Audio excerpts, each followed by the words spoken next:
So we're still looking at things dealing with the coordinate plane. Today we're talking distance on the coordinate plane. So recently we talked the relationship between those, being able to recognize the quadrants based on the positive and negative signs, and also looking at reflections. Okay, if we wanted to just kind of fold that and reflect it across. So today we're moving to distance. So there's two ways that you can find distance. One of them is just counting. If you got the coordinate plane here, let's just count the distance between those. So let's take -3, 2. Okay, so -3 is here, 2 is here. So we're talking this point right here. And then -3, -4. So there's -3 down. We're referring to this point. And we could just count the units between there. So we could say, okay, 1, 2, 3, 4, 5, 6. So the distance between these is 6 units. Let's try this one. 1, 2, that's here, and 4, 2, here. Okay, let's count the distance.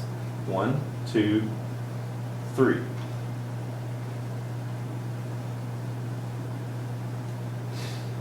Now, I want you to start looking at a relationship, I guess, of maybe some steps that you could see there. Okay, so notice we went from -3, 2, and -3, -4, and we said 6 units.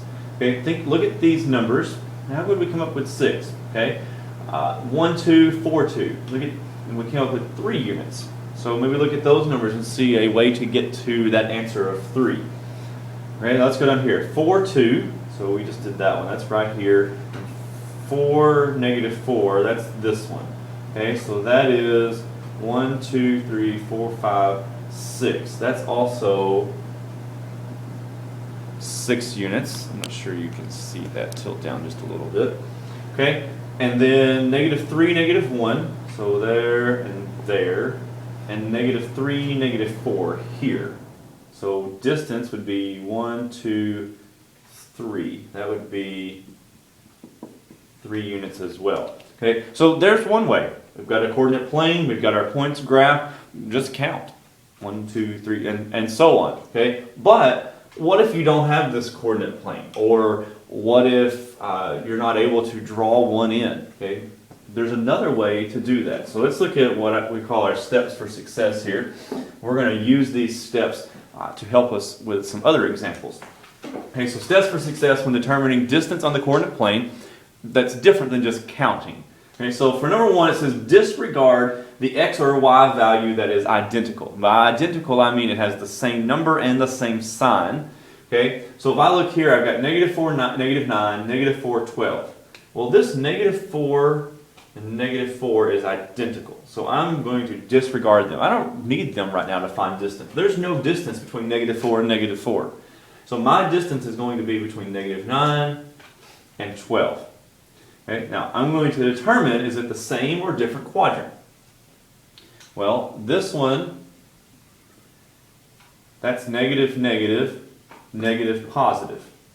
So that's going to be a different quadrant. Okay, so I know now that I'm dealing with different quadrants.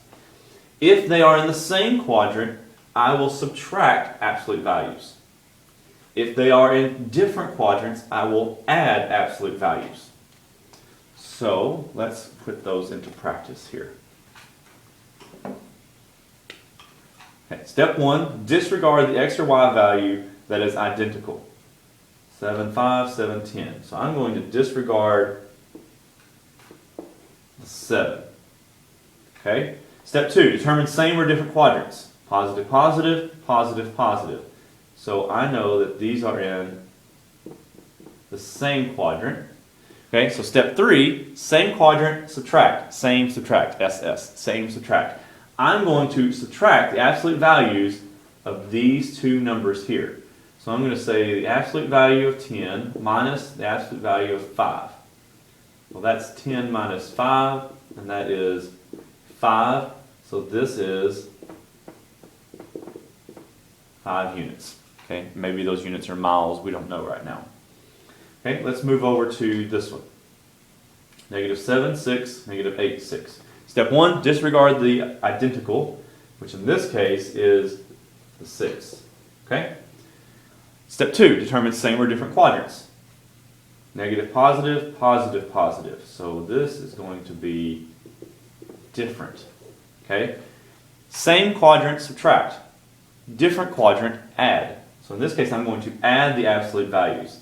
So I'm going to say the absolute value of negative 7 plus the absolute value of 8. And that's 7 plus 8, and that is 15. So these are 15 units apart. Okay? Now, this one here, negative 8, negative 8, negative 8, 10. Wait a second. Mr. Darnall, there are three numbers that are identical. And step 1 says to disregard the x or y value that is identical. So am I supposed to take out all three of the negative 8s? Good question. No. Okay? I look and I say, these two are x values, and they are the same. These two are y values. They're not identical. So I'm only worried about these two identical x values. All right? Step 2 determines same or different quadrant. Negative, negative, negative, positive. So that's different. Different quadrants, add. So I'm going to add the absolute value of negative 8 plus the absolute value of 10. That's 8 plus 10, and that is 18 units. Okay, last one, 15 negative 3, 15 negative 6. Step 1, disregard the identical. Step 2, same or different. Positive, negative, positive, negative. These are the same. So I'm going to subtract. I'm going to subtract the absolute values. So that's the absolute value of negative 6 minus the absolute value of negative 3. That's 6 minus 3, which is 3. So these are 3 units apart. All right, so there you see another way of doing the same thing as we did earlier when we counted, but maybe you don't have that coordinate plane. Okay, disregard the x or y value that's identical, determine same or different quadrant, look at the signs, and then if it's the same quadrant, subtract. Same, subtract. If it's different, add those absolute values, and that's going to give you that distance on the coordinate plane.